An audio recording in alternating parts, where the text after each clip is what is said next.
este año, el ciclo lectivo escolar. Sí. Que es interesante porque el proceso educativo en nuestro país ha sido uno de los pilares, uno de los baluartes desde el siglo XIX, donde se le puso énfasis a la educación de niños y niñas.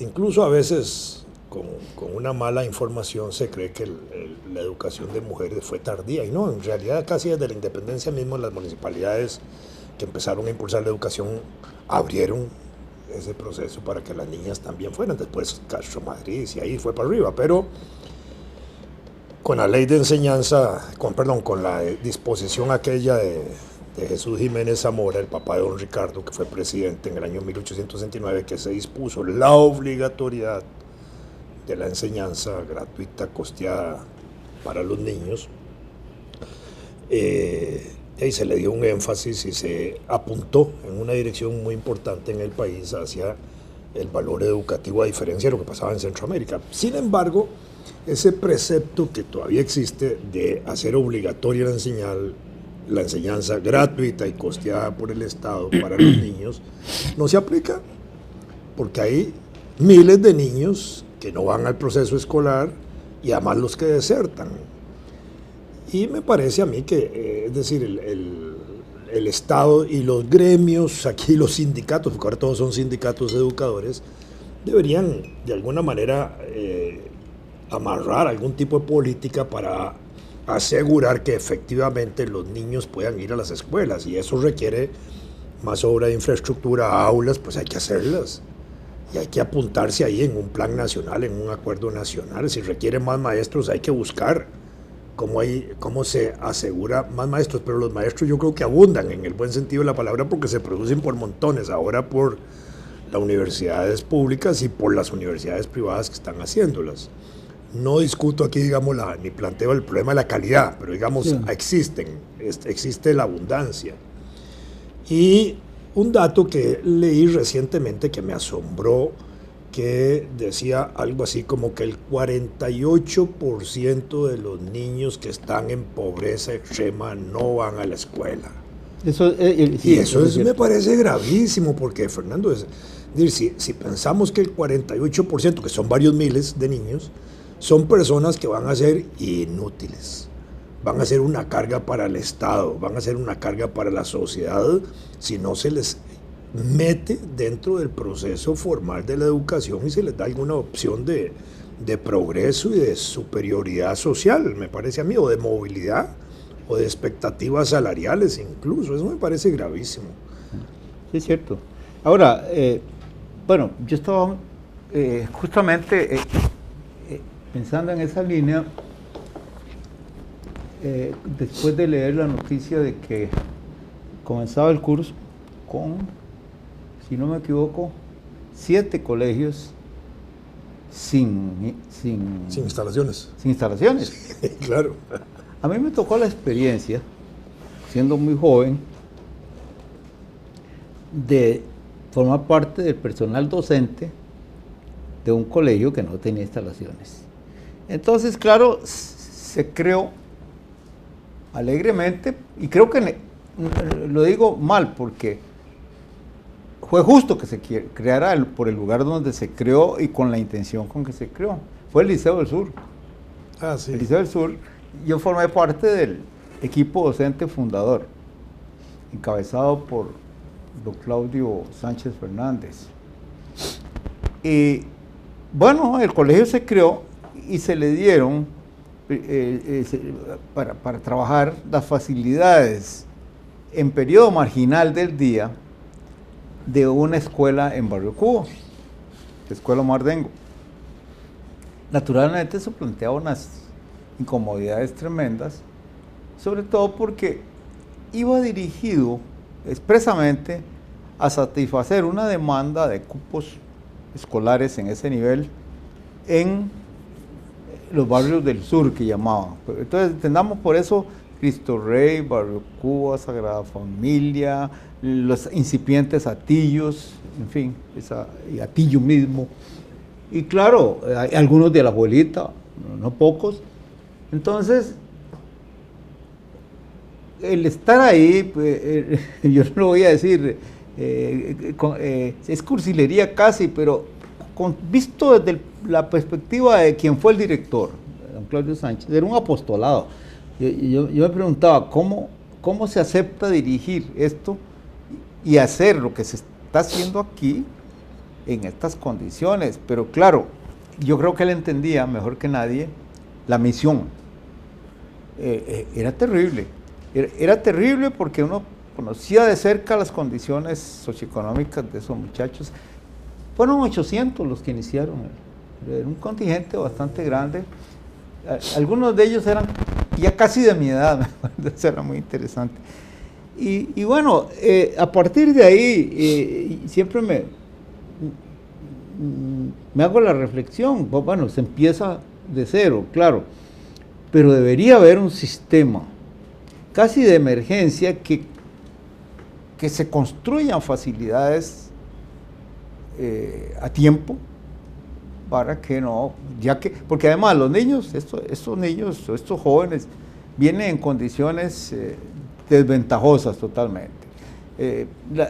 Nosotros comprobábamos que había muchos que llegaban sin desayunar, sin almorzar, que eran situaciones bastante dramáticas desde ese punto de vista que señalás, y sin embargo buscaban aquello.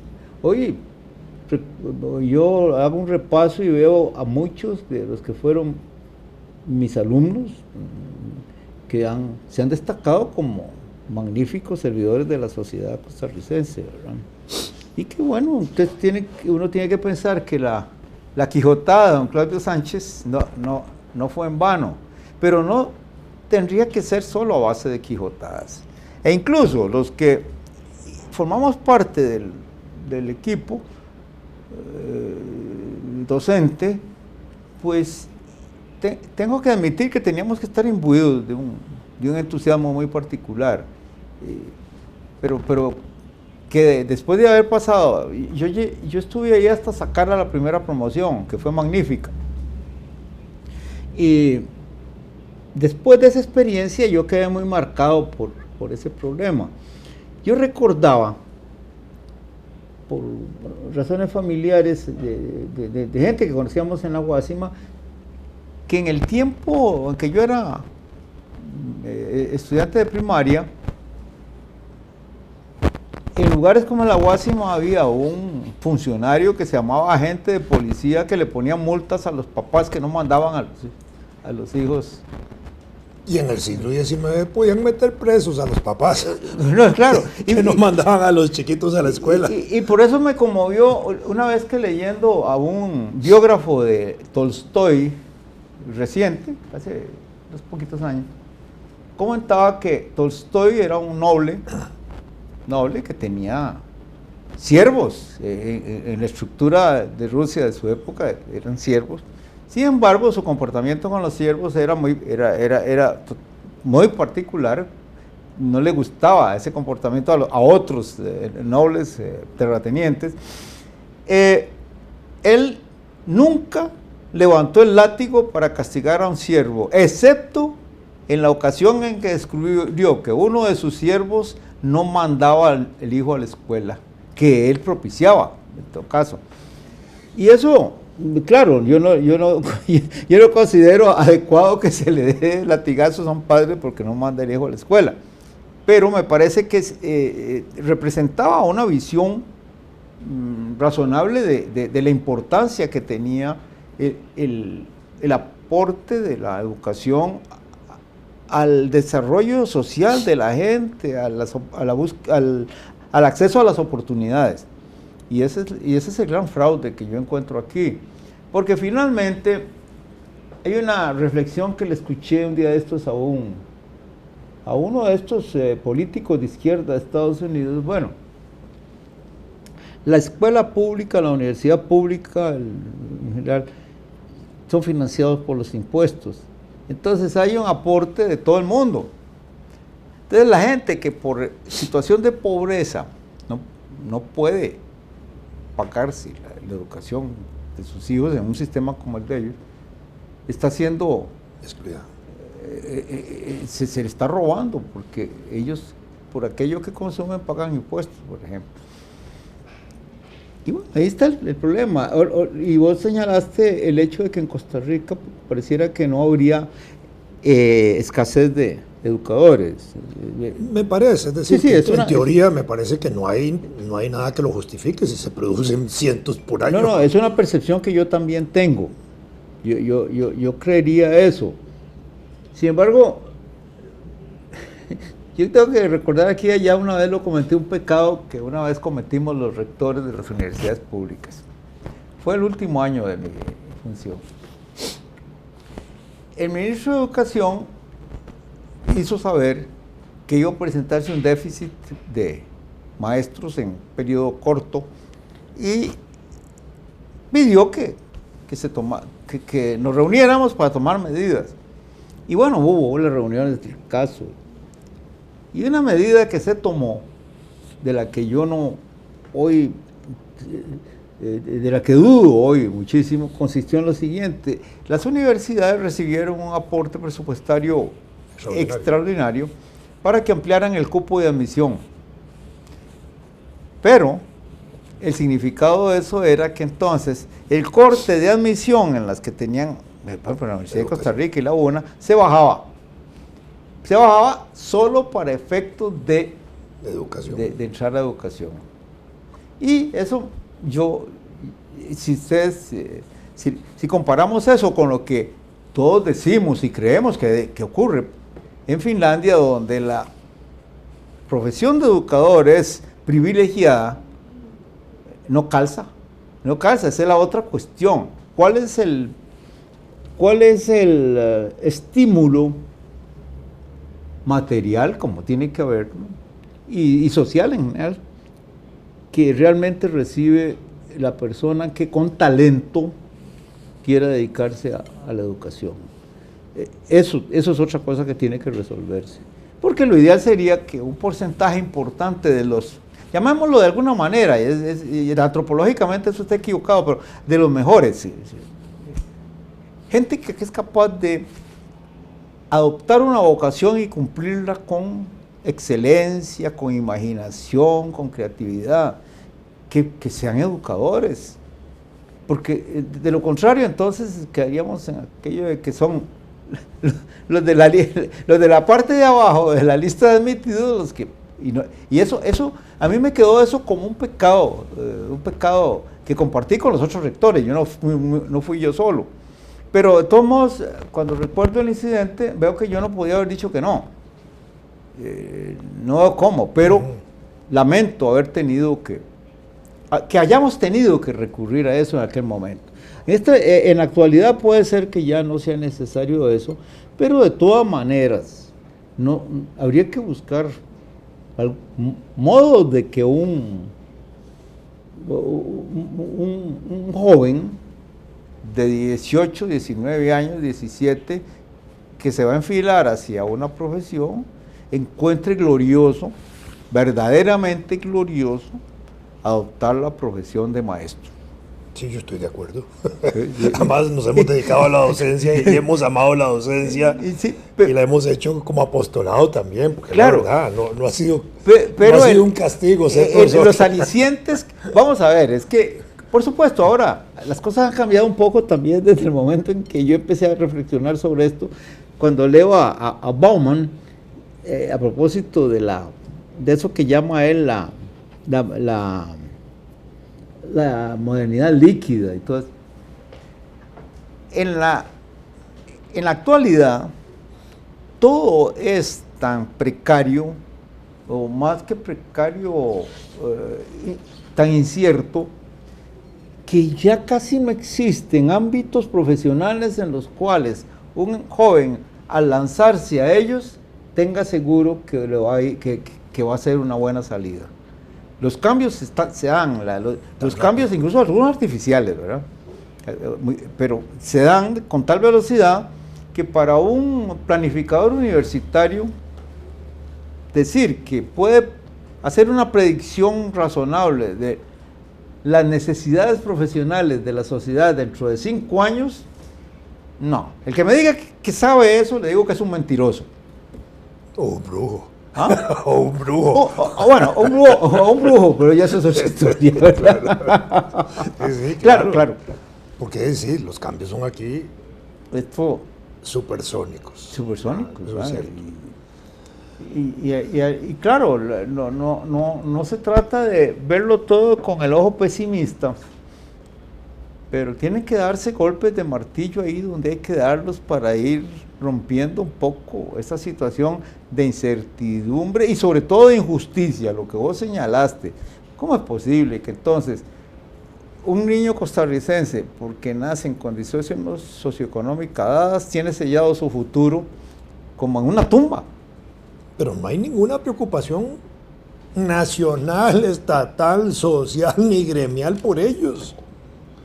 ¿Qué más? El Estado tendría, para ponerlo ahora en extremo, la obligación, así como el Patronato Nacional de la Infancia es para todos los efectos la institución que protege a los niños, la representa en juicios, en el Hospital Nacional de Niños, en donde tenga que haber un asunto de niños, ahí tiene que estar el Patronato Nacional de la Infancia.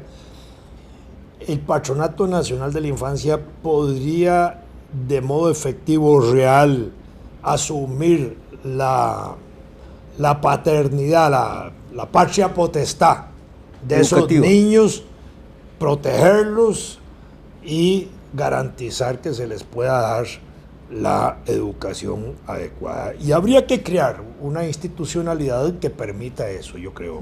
No al estilo de orfanatos, pero garantizar por todos los medios que el patronato en ejercicio de la patria potestad sustitutiva, real, efectiva, de quienes no la ejercen bien, asuma eso para que los niños puedan acudir a las escuelas. El patronato me suena, finalmente es Patronato Nacional de la Infancia y por lo menos la enseñanza primaria está llena de infantes. Bueno, y los menores de edad son menores de 18. Por supuesto. Y para efectos del hospital de niños, si no tengo equivocados los datos, son menores de 13 años. Cuando llega un carajillo ahí de 13 años lo pasan al San Juan de Dios, pero hasta los 12 y los 11 meses con los 30 días que le queden pasan al hospital de niños. Sí, ese es un tema que yo recuerdo haber estado en una campaña, involucrado en una campaña política en la que no me tocó porque, a pesar de mi experiencia en educación, yo había sido hasta rector, me tenían miedo porque creían que yo iba a aspirar al Ministerio de Educación. Bueno, hubiera sido muy bien que hubieras estado ahí. No, pero es cierto, es cierto. Entonces me acuerdo que había una comisión de educación que se reunía en un lugar y un día que abrí la puerta por accidente, se quedaron callados como si hubieran entrado al espía. Bueno, el diablo. Sí. Después, efectivamente, el futuro ministro de Educación, yo no sabía que era el futuro ministro de Educación, lo que estaba contando era cuál iba a ser el plan de gobierno expresado en números. Pero parecía como que estaba planificando el desarrollo de una finca ganadera. De veras, esa fue la impresión que me dio. No había nada humanístico en el asunto, absolutamente nada, ninguna consideración, digamos, que apuntara hacia la percepción de los problemas de igualdad, de equidad, como decimos. Y bueno, eso es así. Y yo me pregunto si, por ejemplo, vamos a ver, ¿cuántas discusiones en las comunidades ahora en la campaña de política municipal giraron alrededor de eso? ¿Dudo que haya habido una? Jugando un papel tan importante las juntas de educación. Exacto. Que son integradas por las comunidades. Y debería haber incluso un movimiento, pienso yo, que antes no lo creía yo necesario, pero un movimiento para permitir que en condiciones extremas, definibles, las municipalidades puedan asumir el rol de suministrador de oportunidades educativas. Sí, claro. Por eso, si el el gobierno central se muestra incapaz de hacerlo, como lo estamos comentando, bueno, que en algunos lugares donde esa situación que mencionaste es crítica, pues la municipalidad pueda arrogarse la capacidad de acreditar escuelas, a ver qué pasa. Sí, claro. Y a lo mejor empiezan a ser mejores que algunas, ¿verdad? Y hasta de la contratación directa de los maestros con aval del Ministerio de Educación, pero, si es del caso, pagados por la municipalidad. Sí. Y pensaba, eso lo pensaba a raíz de un viejo profesor, no voy a decir el nombre porque tal vez no quiere que lo diga. Me llamaba la atención sobre la circunstancia que él observaba, de que un poco más arriba en la escala, los estudiantes de secundaria de colegios privados empiezan a tener ventajas significativas sobre los estudiantes de colegios públicos. Y claro, cuando yo he discutido eso con, por ejemplo, directores de colegios públicos, todos me salen con paradigmas. El liceo de tal parte está... No, yo quiero que me hagan promedios, ¿verdad? Porque, por ejemplo, si el 85% de los estudiantes costarricenses van a colegios públicos y el 15% a colegios privados, dígame el ingreso a las universidades públicas por examen, ¿cómo se reparte? Y al revés. No se reparte de la misma manera. Exactamente. Entonces ahí es donde yo quiero Ni ver. por zonas geográficas. Tampoco. Sí, claro. Yo recuerdo el incidente triste que se dio cuando, siendo yo rector, llegó un funcionario y me dijo: don Fernando, el liceo tal por primera vez mete un alumno en la universidad. Después, por primera vez. Sí, claro. ¿Cómo es eso? Por primera vez. ¿Es posible? Sí, y eso estaba ocurriendo en las barbas de uno.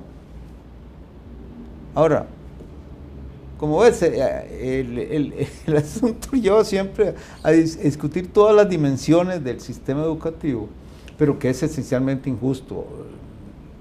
Y esa barbaridad de los niños que viven. La Caja Costarricense del Seguro Social tiene, porque eso ya tiene que existir todavía, porque mi esposa, que es médico, le tocó. Cuando ella tenía que hacer el servicio social, se ganó la Plaza de Atenas, ¿verdad? Nosotros vivíamos aquí, en Nauruca. Y Atenas tenía una casa de la Caja para el médico. Y ahí todos los años iba un estudiante de medicina a hacer su servicio social. Y eso estaba distribuido en varias comunidades del país. De manera que esas casas tienen que seguir funcionando. No las pueden haber vendido. No sé. Tienen que seguir funcionando y cumpliendo esa misión que tiene para recibir a esos estudiantes. Pero eso no se desarrolló en todos los cantones, me parece, ni en todos los distritos. Si hiciéramos una casa en cada distrito, serían 480 casas en todo el país. Y si se hiciera una misma casa para un educador, serían otras 480 en cada distrito. Si ya mandamos un estudiante que ha terminado su carrera a hacer su servicio social en salud y en educación en cada distrito, ya estamos haciendo un gran bien al país. Y ese no es un esfuerzo económico muy grande que se puede hacer incluso en alianza con el sector privado local, si fuera el caso. Sí, no, eso es cierto, y había distritos donde no hace falta, es decir, ¿también? Rápidamente se darían cuenta. Pero bueno, estamos pensando en términos que yo no creo que se den en los almuerzos políticos, ¿verdad? Porque los determinantes fundamentales de la política de Estado no están ahí. No, pero ahora que entraron las nuevas municipalidades, o que van a entrar a partir del 1 de mayo, las nuevas municipalidades deberían meditar un poco en estas cosas. Bueno, dicen que hay que aterrizar, aunque haga mucho viento.